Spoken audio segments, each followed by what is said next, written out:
दोस्तों इस वीडियो में हम टोयोटा अल्टिस 1.8 यानी 1800 सीसी इंजन के साथ 2007 मॉडल का अल्टिस करोला है और ये सिंध में रजिस्टर्ड है, जिसकी वजह से गाड़ी की कीमत भी काफ़ी कम है दोस्तों। और इसके साथ तमाम तरह डॉक्यूमेंट्स मौजूद हैं। आप बिल्कुल डॉक्यूमेंट्स जो है वो चेक कर सकते हैं, वेरीफाई कर सकते हैं। दोस्तों ये गाड़ी ऑटोमेटिक ट्रांसमिशन के साथ आपको मिलती है और ये आपको बाहर से शावर मिलती है। अंदर से ये गाड़ी पूरी तरह अपनी असली हालत में है।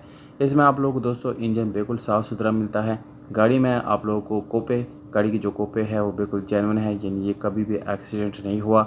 इसके अलावा इंजन रूम आप लोग चेक कर सकते हैं, काफ़ी साफ़ सुथरा इसका इंजन रूम है दोस्तों। गाड़ी के अंदर हम जाएंगे और यहाँ पर आप देख सकते हैं कि इसमें आपको LCD म्यूज़िक सिस्टम बैक कैमरे के साथ मिलती है। इसके अलावा डैशबोर्ड काफ़ी साफ़ सुथरा है, AC हीटर ऑन है, ऑटोमेटिक ट्रांसमिशन है, सीट्स की हालत काफ़ी ज़बरदस्त है। इस गाड़ी में मज़ीद कोई मेन काम ज़रूरत यानी नहीं पड़ेगी आपको। छोटा मोटा अगर आप लोगों ने करना है तो वो शायद हो सकता है। इसके अलावा कोई मेजर वर्क इस गाड़ी में मौजूद नहीं है। रियर सीट्स पे आप लोगों के बिल्कुल सामने है। इसकी जो प्राइस है, जो कीमत है दोस्तों, वो आप लोगों को मैं बताता चलूँ कि 19 लाख रुपए में आप इसको ख़रीद सकते हैं। इस्लामाबाद में इस वक्त ये गाड़ी खड़ी है। रब्ता नंबर मैं डिस्क्रिप्शन में लिखता हूँ।